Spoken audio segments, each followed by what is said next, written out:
Guys, welcome to गाइडमेंट। मैं हूं विश्वान। मैंने अपने पिछले लेक्चर्स में आप लोगों को बताया था कि मैं क्लास 9th 10th के केमिस्ट्री को कवर करने वाला हूं, लेकिन रूटीन में कुछ चेंजेस आए हैं, तो अब मैं क्लास 9th के भी केमिस्ट्री के पार्ट को कवर करूंगा, केमिस्ट्री के पार्ट को बताऊंगा आप लोगों को। तो इससे पहले मैंने केमिस्ट्री का एक चैप्टर क्लास 10th का कंप्लीट किया, तो अब आज देखते हैं क्लास 9th का फर्स्ट चैप्टर केमिस्ट्री का, जो कि है मैटर इन आवर सराउंडिंग। हमारे सराउंडिंग में कौन कौन से मैटर है, क्या कैसे मैटर है, उनके बारे में हम लोग को जानना है आज। Early philosophers classified matter in the 5 different basic elements: air, earth, fire, sky and water.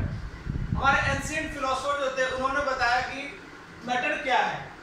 Matter is classified in the form of 5 basic element, 5 basic elements: air, earth, fire, sky and water. उनका ये कहना है कि कुछ भी जो भी matter है वो बस इन्हीं 5 एलिमेंट्स के थ्रू बना हुआ है, जिसे हम लोग पंच तत्व भी वो लोग बोलते थे। तो उनका कहना था कि मैटर जो है जो कुछ भी है वो इन्हीं 5 एलिमेंट के थ्रू बना हुआ है, या वैसा चीज जो स्पेस ऑक्यूपाई करता है। तो आगे चलकर फिर से हमने और भी बहुत सारे साइंटिस्ट आए, तो फिर मैटर का डिफिनेशन है, व्हाट इज मैटर, आखिर ये मैटर होता क्या है। It is a substance which have mass and occupy space and is made up of tiny particle। वैसा सबस्टेंस, वैसा पदार्थ, वैसा सबस्टेंस जो जिसके पास मास हो, वैसा सबस्टेंस जिसमें मास हो एंड ऑक्यूपाई स्पेस, इसको कहीं पे रखने से इसमें वो ऑक्यूपाई स्पेस ऑक्यूपाई करता है, and is made up of tiny particles, जो छोटे छोटे पार्टिकल्स से बना होता है। मींस मैटर क्या है, वैसा सबस्टेंस जिसमें मास हो और जो स्पेस ऑक्यूपाई करता हो और वो टाइनी पार्टिकल्स के थ्रू बना हुआ है। तो चलिए मैटर का कुछ एग्जांपल देखें। एग्जांपल बुक हो गया, स्टार हो गया, सन हो गया, एयर हो गया और तो हम लोगों ने देखा कि मैटर क्या होता है, वो टाइनी पार्टिकल्स से बना हुआ होता है। तो अब वो टाइनी पार्टिकल्स की चलिए कुछ कैरेक्टरिस्टिक्स देखते हैं कि वो टाइनी पार्टिकल किस टाइप के होते हैं। तो उन पार्टिकल्स का कैरेक्टरिस्टिक्स सबसे पहले दे आर कंटिन्यूअसली मूविंग, मतलब वो पार्टिकल जो है वो कंटिन्यूअसली मूव करता है, उसको एक दूसरे को अपने अंदर में वो मूव करते रहते हैं। सेकंड है they having space between them, मतलब उस पार्टिकल्स के आयंस के बीच में जो है स्पेस रहता है। नेक्स्ट है दे अट्रैक्ट ईच अदर, मतलब जो दोनों पार्टिकल्स जो है वो एक दूसरे को अट्रैक्ट करते हैं, जैसे मैग्नेट आयन जो नेल्स को अट्रैक्ट करता है। तो हालांकि फोर्स उतना नहीं होगा उन दोनों में इस अट्रैक्शन में, लेकिन फिर भी वो दोनों एक दूसरे को अट्रैक्ट करता है। तो चलिए अब सबसे पहले हम देखते हैं एक कैरेक्टरिस्टिक्स को थोड़ा डिटेल में पढ़ते हैं। तो they are continuously in moving, इस चीज को हम लोग सबसे पहले देखेंगे।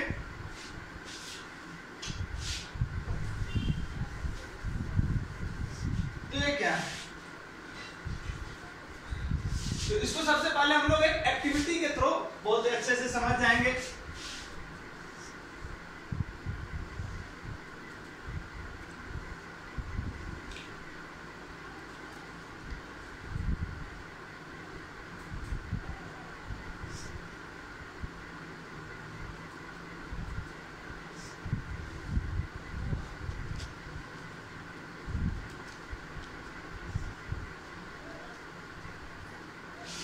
क्या एक्टिविटी देखते हैं।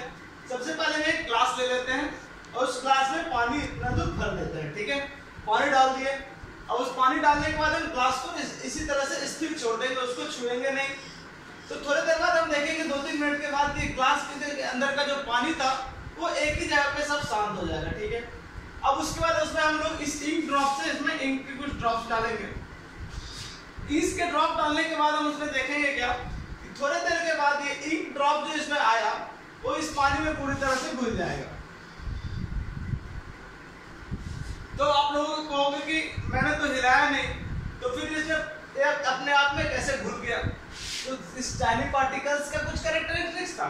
तो कैरेक्टरिस्टिक्स क्या था, दे आर कंटिन्यूअसली मूविंग। ये वाटर का पार्टिकल्स था, इसमें इंक ड्रॉप आया। अब ये दो पार्टिकल्स जब आपस में मूव कर रहे हैं तो खुद से खुद ब खुद उसमें से मिल जाएंगे।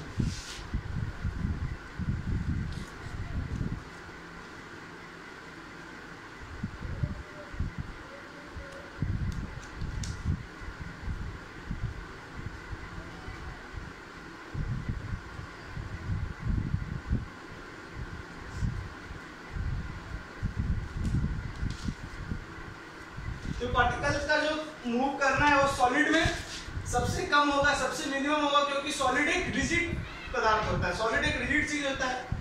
लिक्विड में थोड़ा सा ज्यादा होगा क्योंकि लिक्विड में हम लोगों ने देखा, और गैस में ये पार्टिकल्स सबसे ज्यादा मूव करेंगे क्योंकि वो पार्टिकल्स खुले हुए रहते हैं। चलिए, इस कैरेक्टरिस्टिक्स ऑफ टाइनी पार्टिकल्स का अगला पार्ट हम लोग देखते हैं। दूसरा हमने क्या देखा था, they having space between them, means उनके बीच में जो है वो स्पेस, उसके आयंस के बीच में, एक किसी भी पार्टिकल्स के आयंस के बीच में स्पेस रहता है। तो जैसे हमने पिछले वाले को एक एक्टिविटी के थ्रू देखा था, इसको हम एक्टिविटी के थ्रू देखते हैं। एक ग्लास में पानी लेते हैं, ठीक है, आधा उसको भर देते हैं, उसके बाद पानी का जो पोजीशन है इसको हम लोग मार्क कर देंगे कि बिना कुछ, जब पानी भरने के बाद ग्लास में पानी इतना था, ठीक है। अब हम इसमें आगे क्या करेंगे, एक चम्मच से इसमें शुगर ड्रॉप्स डालेंगे,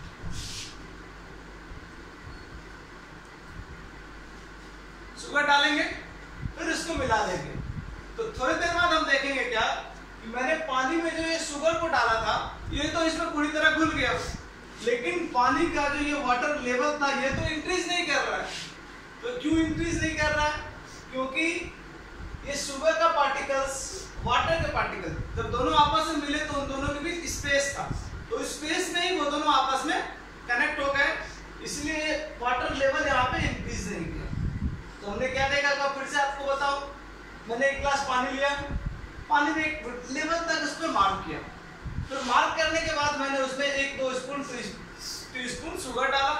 शुगर डालने के बाद हम इस पानी को मिलाएंगे तो हम देखते हैं क्या, जब पानी में पहले से पानी इतना है, शुगर डालने के बाद जब शुगर उसमें मिक्स हो रहा है तो उसके बाद भी ये वाटर लेवल इंक्रीज नहीं कर रहा है। तो क्यों नहीं वाटर लेवल इंक्रीज कर रहा है, क्योंकि उस पार्टिकल के बीच हैविंग स्पेस बिटवीन देम, वो दो पार्टिकल्स, इसमें कौन कौन दो पार्टिकल, एक वाटर है एक शुगर है, तो दोनों के आयंस के बीच जब दोनों इसमें मिलेंगे तो इसमें स्पेस, एक दूसरे के बीच में स्पेस है, तो स्पेस के कारण ये खुद में यहाँ पे मिल जाएंगे और पानी का जो लेवल होगा वो इंक्रीज नहीं करेगा। तो स्पेसिंग जो है वो जनरली हम देखते हैं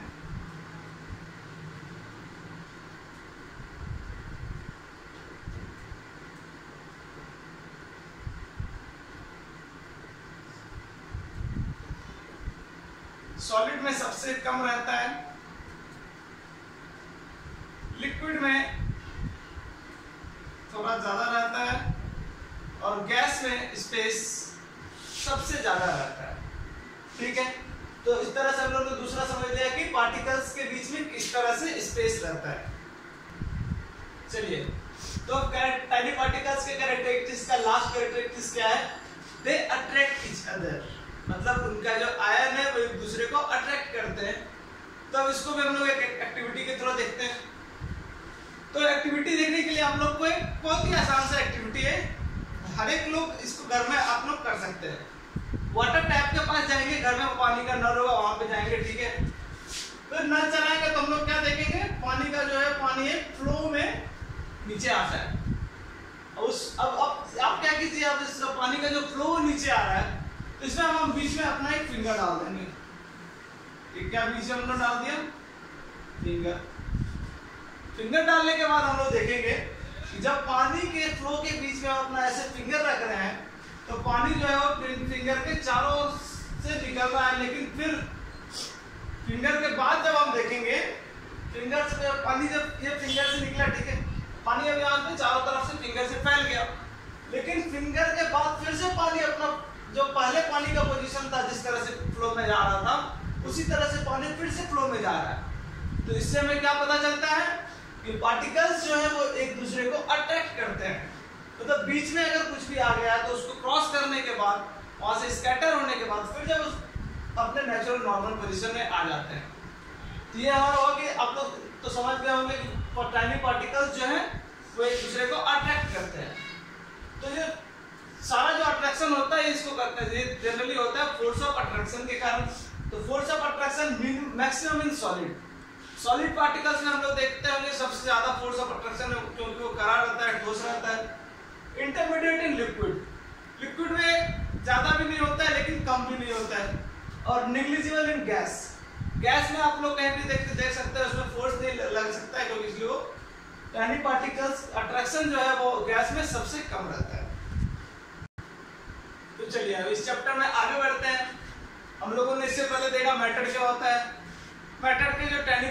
पार्टिकल्स हैं उसके कुछ कैरेक्टरिस्टिक्स हम लोग देख लिए। अब आते हैं इस चैप्टर के नेक्स्ट टॉपिक में, स्टेट्स ऑफ मैटर। मैटर के कौन कौन से स्टेट होते हैं? मैटर के जनरली 3 स्टेप होते हैं, सॉलिड, लिक्विड एंड गैस। ये तीनों स्टेट्स में हमको मैटर पाया जाता है। तब सबसे पहले हम लोग देखते हैं सॉलिड को, थोड़े डिटेल में देखते हैं कि सॉलिड क्या होता है। ये आप देख रहे हैं, इसमें मैंने एक छोटा सा डायग्राम बनाया है जिसमें ये जो पार्टिकल्स हैं इनके बीच में स्पेसेस बहुत कम है।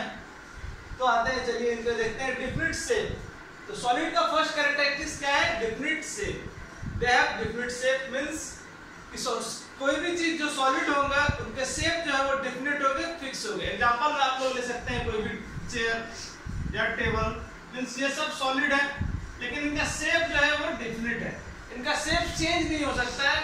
जब एक बार ये बन गया तो फिर वो बन गया, तो इनका शेप चेंज नहीं होगा, ये डिफिनिट शेप में रहते हैं। नेक्स्ट है डिस्टिंक्ट बाउंड्रीज। उनका जो बाउंड्रीज है वो अपने बाउंड्रीज में ही रहते हैं, वो बाउंड्रीज के बाहर नहीं जाएंगे, उनका बाउंड्रीज फिक्स रहता है। नेक्स्ट है रिजिड, तो सॉलिड है, तो सॉलिड जो कैरेक्टरिस्टिक्स होते हैं उनके अगले वो रिजिड रहते हैं, वो आसानी से टूटेंगे नहीं और इनब्रेकेबल हो जाएंगे। नेक्स्ट है इनकम्प्रेसिबल, सॉलिड को हम लोग कंप्रेस नहीं कर सकते, दाब नहीं सकते हैं, क्योंकि वो फिर से क्यों नहीं दाब सकते हैं? क्योंकि उनके जो पार्टिकल्स के बीच में आयंस के बीच में स्पेस बहुत ही कम रहता है, लगभग रिजिड रहता है। उनके आयन जो एक दूसरे से चिपके हुए रहते हैं, इसलिए वो हम उनको कंप्रेस करने में बहुत ही प्रॉब्लम होगी। नेक्स्ट आता है डिफिनिट वॉल्यूम, सॉलिड का जो है वॉल्यूम एकदम फिक्स रहता है। मान लीजिए कोई भी टेबल है तो उसका जो वॉल्यूम रूम के अंदर है वही रूम के बाहर भी रहेगा, उसका वॉल्यूम चेंज नहीं होगा, प्लेस चेंज कर दीजिए लेकिन उनका वॉल्यूम चेंज नहीं होगा। तो स्टेट्स ऑफ मैटर का फर्स्ट में हम लोगों ने क्या देखा? सॉलिड, लिक्विड, गैस तीन होते हैं। सॉलिड का डिफरेंट टाइप ऑफ कैरेक्टरिस्टिक्स हमने देखा। फर्स्ट कैरेक्टरिस्टिक्स डिफिनिट शेप, उनका शेप जो है वो डिफिनिट होता है। Second distinct boundaries, third rigid, fourth वो सॉलिड जो होते हैं इनकम्प्रेसिबल होते हैं, एंड फिफ्थ डिफिनिट वॉल्यूम। तो चलिए सॉलिड के बाद हम आते हैं स्टेट्स ऑफ मैटर का सेकंड पार्ट क्या है? लिक्विड। तो लिक्विड में मैंने अगर आपको सॉलिड का डायग्राम याद होगा तो सॉलिड के डायग्राम में मैंने ये सारे जो आयंस थे इनके बीच में स्पेस लगभग नहीं के बराबर था, लेकिन लिक्विड में हम देख रहे हैं कि एक दूसरे के बीच में, इन लोगों के बीच में स्पेस है। तो चलिए अब लिक्विड के कुछ कैरेक्टरिस्टिक्स को देखते हैं। No definite shape, means liquid का कोई भी डिफिनिट, कोई भी फिक्स शेप नहीं है। अगर आप लिक्विड को ग्लास में डालोगे तो ग्लास के शेप का हो जाएगा। अगर आप उसी सेम लिक्विड को अगर मग में डालते हो, जग में, तो वो जग के शेप का हो जाता है, किसी भी चीज का शेप का हो जाएगा वो जिसमें डालोगे। तो इससे क्या हम लोग पता चला? लिक्विड का जो कोई डिफिनिट शेप नहीं होता है। सेकंड है नो डिफिनिट बाउंड्रीज, फिर से वही बात जो हमने सॉलिड में देखा था, उनका डिफिनिट बाउंड्रीज नहीं रहते हैं। नेक्स्ट है फ्लूइडिटी, लिक्विड जो है उन्हें लिक्विड का एक मोस्ट प्रोबेबली नेचर है फ्लूइडिटी, मतलब बांधने का, उसको आप रोक नहीं सकते हैं। अगर आप लिक्विड मान लीजिए इस पार्ट में लिक्विड बाहर आ रहा है, अब अगर लिक्विड इधर से मेरा फ्लो कर रहा है, इधर से इधर लिक्विड जा रहा है, और अगर लिक्विड को हम लोग रोकना चाहेंगे तो यहाँ पे अगर रोक भी दें लेकिन फिर भी ये कहीं ना कहीं से जगह बना के निकल ही जाएगा। ये ऐसा क्यों होता है? क्योंकि लिक्विड का नेचर है फ्लूइडिटी का। नेक्स्ट आता है लो कंप्रेसिबल, सॉलिड के कंपैरिजन में लिक्विड सॉलिड तो इनकम्प्रेसिबल था। क्यों? क्योंकि उसके आयंस जो थे वो एकदम फुल रिजिड थे एक दूसरे के साथ। लिक्विड के आयंस में ऐसा नहीं है, क्योंकि लिक्विड के आयन जो है अपने पार्टिकल्स के आयन वो थोड़े थोड़े डिस्टेंस पे होते हैं, इसलिए उनको हल्का सा हम लोग कंप्रेस कर सकते हैं, इसलिए तो फोर्थ हो गया लो कंप्रेसिबल। फिफ्थ आता है डिफिनिट वॉल्यूम, लिक्विड का शेप तो चेंज हो सकता है लेकिन वॉल्यूम जो है वो डिफिनिट रहेगा। क्योंकि अगर आप मान लीजिए 1 लीटर लिक्विड वाटर ले लिए और 1 लीटर वाटर को किसी जग में रख दिए, तो वहां पे जो उसका वॉल्यूम रहेगा तो 1 लीटर रहेगा। अगर उसी को किसी और दूसरे बर्तन में रखते हैं, किसी और दूसरी चीज में रखते हैं, तो शेप तो चेंज होगा लेकिन लिक्विड का वॉल्यूम चेंज नहीं होगा। तो हम लोगों ने लिक्विड में क्या क्या देखा? उनका नो डिफिनिट शेप, लिक्विड का कोई डिफिनिट शेप नहीं होता है। Second no definite boundaries, third fluidity, liquid का नेचर फ्लूइडिटी है। फोर्थ लो कंप्रेसिबल, लिक्विड उतना कंप्रेसिबल नहीं है। एंड फिफ्थ डिफिनिट वॉल्यूम, तो लिक्विड का वॉल्यूम जो है वो डिफिनिट है। तो चलिए स्टेट ऑफ मैटर का लास्ट पार्ट क्या होता है? गैस। हमने सॉलिड देख लिया, लिक्विड देख लिया, अब आते हैं हम लोग गैस में। तो इस डायग्राम को आप लोग ध्यान से देखिए। फिर से मैं आपको कहूंगा कि आप लोगों ने पिछला जो दो डायग्राम देखा था सॉलिड का, लिक्विड का और गैस का, तो आपको तीनों में कुछ एक माइनर जो है चेंजेस जो आपको देखने को मिलेंगे। सॉलिड में क्या था, उनके पार्टिकल्स जो थे, पार्टिकल्स के आयन एक दूसरे से बहुत ही क्लोज थे। लिक्विड में क्या था, क्लोज तो नहीं थे लेकिन फिर भी थोड़े थोड़े से दूरी पे थे। गैस में जो है वो सारे अपने से एक दूसरे से बिल्कुल दूर रहते हैं। तो इसी प्रकार हम लोग का फर्स्ट आता है नो डिफिनिट शेप। गैस का फर्स्ट कैरेक्टरिस्टिक कोई भी फिक्स शेप नहीं होता है। हम लोग ऐसे देखिए, आपको बताते हैं बैलून फुलाते हैं, तो बैलून में जब हम लोग गैस डालते हैं तो बैलून के शेप का हो जाता है। उससे आप हम लोग दूसरे पर देखते हैं एग्जांपल, अगर हम लोग गैस सिलेंडर में भरते हैं तो वहां पे सिलेंडर के शेप में रहता है। तो फर्स्ट मेरा क्या हो गया, नो डिफिनिट शेप। गैस का कोई डिफिनिट शेप नहीं होता। Second, no definite boundaries. One second, no definite boundaries, क्योंकि गैस का कोई बाउंड्री नहीं है। थर्ड आता है फ्लूइडिटी। फ्लूइडिटी जैसा कि मैंने आपको लिक्विड में बताया था कि आप लोग लिक्विड जो है वो फ्लूइडिटी नेचर का है, लिक्विड को बहने से हमको रोकना बहुत ही मुश्किल है। उसी प्रकार एयर को है, एयर को रोक तो सकते हैं लेकिन पूरी तरह से नहीं रोक सकते। क्यों? क्योंकि फ्लूइडिटी नेचर का होता है। First, highly compressible. अब ये कंप्रेसिबल, हाईली कंप्रेसिबल क्यों होता है? क्योंकि उनके आयंस जो है, पार्टिकल के आयन एक दूसरे के डिस्टेंस पे हैं, इसलिए कंप्रेस करने में हम लोग को कोई प्रॉब्लम नहीं होती है। अगर मैं क्लोज रहता, जैसे हम लोगों ने सॉलिड में देखा था कि सॉलिड में आयन जो थे क्लोज थे, तो लगभग इनकंप्रेसिबल होते हैं सॉलिड। लिक्विड में आयन जो थे वो थोड़े डिस्टेंस पे थे, तो हम लोग उसको हल्का सा लेस कंप्रेसिबल कर सकते थे। लेकिन इसमें गैस में हम लोग देखते हैं पार्टिकल्स जो है वो पूरे दूर डिस्टेंस पे रहते हैं, तो पूरी तरह से हाईली कंप्रेसिबल। तो next, no definite volume. Gas का कोई डिफिनिट वॉल्यूम नहीं होता है।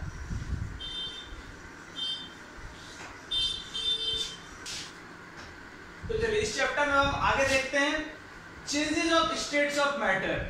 मींस हम लोगों ने स्टेट्स ऑफ मैटर 3 देखे, सॉलिड, लिक्विड, गैस।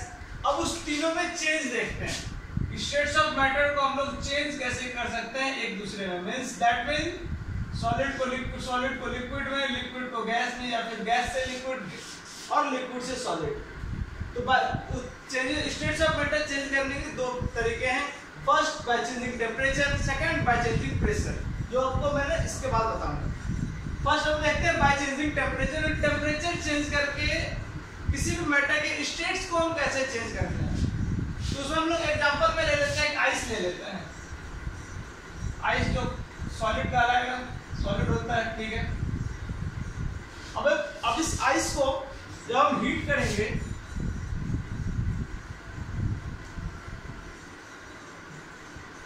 जब इस आइस को हम हीट करेंगे तो थोड़ी देर बाद हम देखेंगे क्या, इस आइस जो है वो चेंज हो गया है लिक्विड में। क्यों चेंज हो गया? इस सॉलिड को हम नीचे से हीट दे रहे हैं, सॉलिड को हीट कर रहे हैं, तो चेंज हो जाएगा लिक्विड में, क्योंकि टेम्परेचर जो है वो चेंज हो। अब नेक्स्ट, अगर फिर से हम इसको और वो जो लिक्विड आ गया और उस लिक्विड को फिर से अगर हीट करते रहे, गर्म करते रहे, तो थोड़ी देर के बाद वो चेंज हो जाएगा गैस में। तो हम लोग देखा कि एक आइस को हम लोगों ने लिया जो एक सॉलिड था, उसको हम लोग हीट किए तो थोड़ी देर के बाद सॉलिड से वो लिक्विड में चेंज हो गया। फिर और हम लोग उसको हीट करते रहे, हीट देते रहे, तो उसके बाद लिक्विड से आ गया गैस में। तो इसमें चेंजिंग टेम्परेचर में एक टर्म आता है मेल्टिंग पॉइंट। मेल्टिंग पॉइंट क्या है? मेल्टिंग पॉइंट वैसा टर्म है temperature at which solid starts to melt to form liquid. Melting point क्या है, ध्यान से सुनो। मेल्टिंग पॉइंट वैसा टेम्परेचर जिस पे सॉलिड जो है वो स्टार्ट्स टू मेल्ट, मतलब पिघलना शुरू करता है, लिक्विड बन जाता है। उस टेम्परेचर, जो स्पेसिफिक टेम्परेचर होता है, उस टेम्परेचर को हम कहते हैं मेल्टिंग पॉइंट। तो अब फिर से समझ लेते हैं मेल्टिंग पॉइंट क्या होता है। वैसा टेम्परेचर जहाँ पे सॉलिड जो है वो मेल्ट करना है, लिक्विड में बनने में स्टार्ट करता है, उसे हम लोग कहते हैं मेल्टिंग पॉइंट। इसी में फिर से आगे हमको एक टर्म आता है लेटेंट हीट ऑफ फ्यूजन। भाई लेटेंट हीट ऑफ फ्यूजन क्या है? Amount of heat required to change 1 kg solid to it liquid state.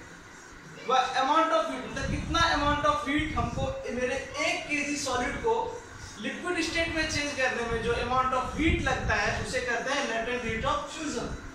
तो टेम्परेचर से, बाय चेंजिंग टेम्परेचर चेंज करके हम लोगों ने देखा कि स्टेट्स ऑफ मैटर को कैसे चेंज करते हैं। फिर से एक थोड़ा रिवीजन देखते हैं। मेल्टिंग पॉइंट क्या मैंने आपको बताया, वैसा टेम्परेचर जिसपे सॉलिड जो है जो लिक्विड में मेल्ट करना शुरू हो जाता है, वो एक स्पेसिफिक टेम्परेचर को कहते हैं मेल्टिंग पॉइंट। नेक्स्ट टर्म आता था मेरा उसमें लेटेंट हीट ऑफ फ्यूजन। तो लेटेंट हीट ऑफ फ्यूजन क्या था? 1 kg सॉलिड को लिक्विड बनने में जो अमाउंट ऑफ हीट यूज होता है, ध्यान से सुनना, 1 kg सॉलिड को चेंज करने में, लिक्विड में चेंज करने में जो हीट मुझे लगता है उसे हम कहते हैं latent heat of fusion.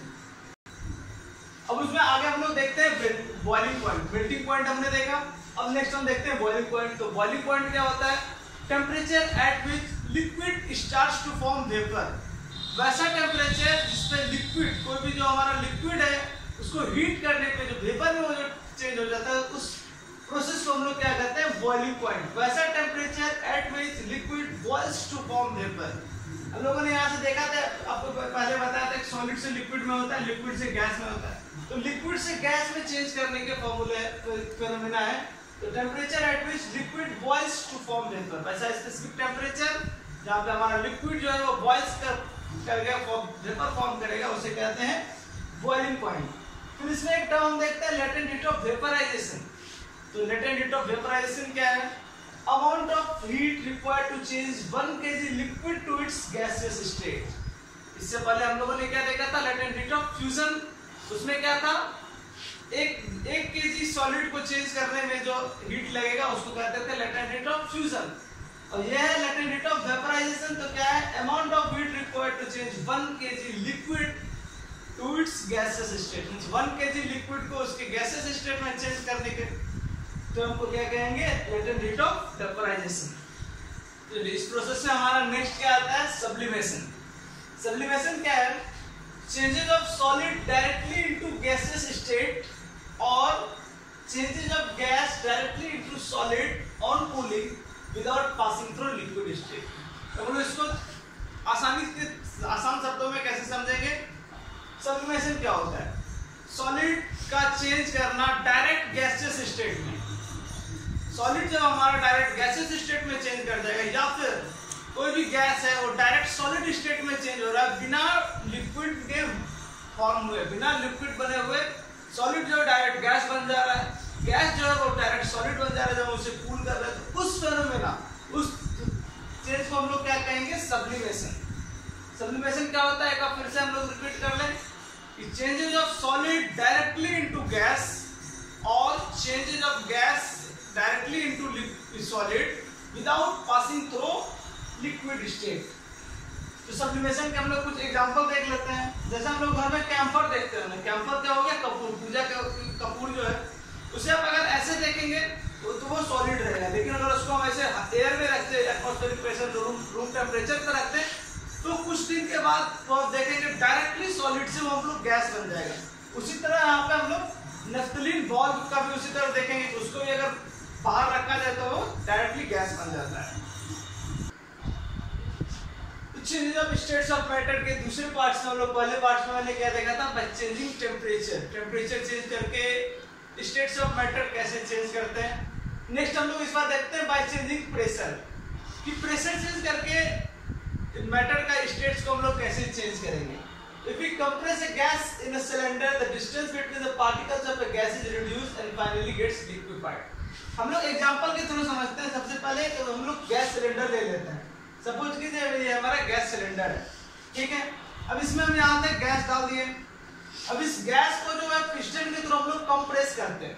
Compress करने से क्या होगा? अगर हम लोग इसको ज्यादा देर तक कंप्रेस किए रहेंगे तो ये गैस जो है वो चेंज हो जाएगा लिक्विड में, और इस लिक्विड को अगर हम फिर से कंप्रेस करते हैं और कंप्रेस करते हैं तो चेंज हो जाएगा हमारा सॉलिड में। इसको हम लोग एग्जांपल के थ्रू लेते हैं।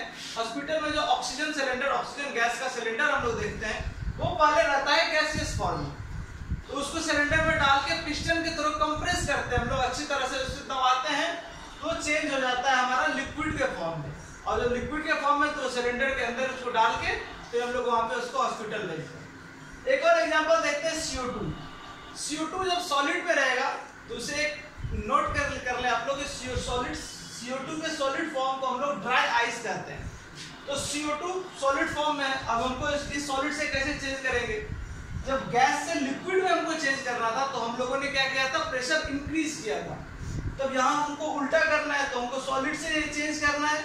तो इस CO2 पे जब हम प्रेशर डिक्रीज करेंगे, प्रेशर कम करेंगे, तो डायरेक्टली चेंज हो जाएगा हमारा गैस में। CO2 जो है वो लिक्विड में नहीं आता है, CO2 डायरेक्ट वहां से आ जाता है गैस में। इस चैप्टर के मैट्रिक्स इन और सराउंडिंग के लास्ट टॉपिक को हम देखते हैं। लास्ट टॉपिक क्या है हमारा? इवापोरेशन। तो इवापोरेशन क्या होता है?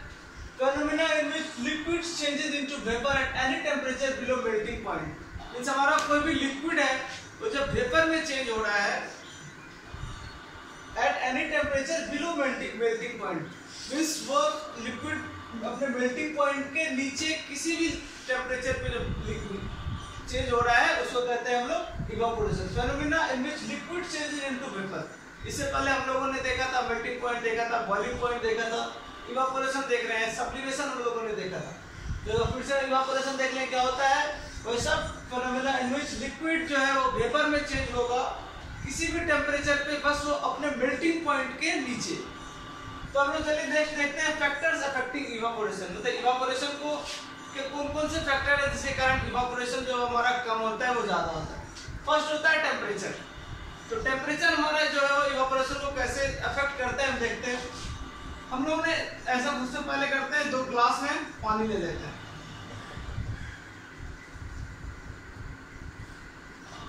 ऐसा करते हैं, इसको हम लोग रख देते हैं फ्रिज में।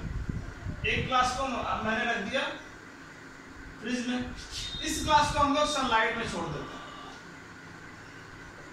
तो 2-3 दिन बाद हम लोग क्या देखेंगे कि सनलाइट में जो हमारा ग्लास था इसमें इवापोरेशन ज्यादा हुआ इन कंपैरिजन टू जो हमारा ग्लास फ्रिज में रखा होता है। क्यों ऐसा हुआ? क्योंकि सनलाइट का टेम्परेचर ज्यादा है, तो अगर टेम्परेचर ज्यादा रहेगा तो वहां पे इवापोरेशन जल्दी होगा, मतलब वो लिक्विड जो है वो वेपर में जल्दी चेंज हो जाएगा इन कंपैरिजन टू जहां पे हमारा लो टेम्परेचर है। तो हमने देखा कि टेम्परेचर कैसे अफेक्ट करता है। नेक्स्ट आता है हमारा टर्म ह्यूमिडिटी। तो पहले हम ह्यूमिडिटी टर्म को समझते हैं। ह्यूमिडिटी होता क्या है? मींस देखिए, विंड में जितना भी वाटर पार्टिकल्स जब मौजूद रहते हैं तो उसे कहते हैं ह्यूमिडिटी। तो वाटर पार्टिकल्स जब विंड में ज्यादा होगा, पहले से जब ज्यादा मौजूद रहेगा तो इवापोरेशन हमारा स्लो होगा, और जब विंड में वाटर पार्टिकल्स जब ज्यादा कम रहेंगे तो हमारा इवापोरेशन फास्ट होगा। तो नेक्स्ट हमारा आता है एक्सपोज्ड सरफेस एरिया। तो अब हम लोग चलिए देखते हैं कि एक्सपोज्ड सरफेस एरिया कैसे इवापोरेशन को अफेक्ट करता है। एक एग्जांपल आपको हम दिखाते हैं।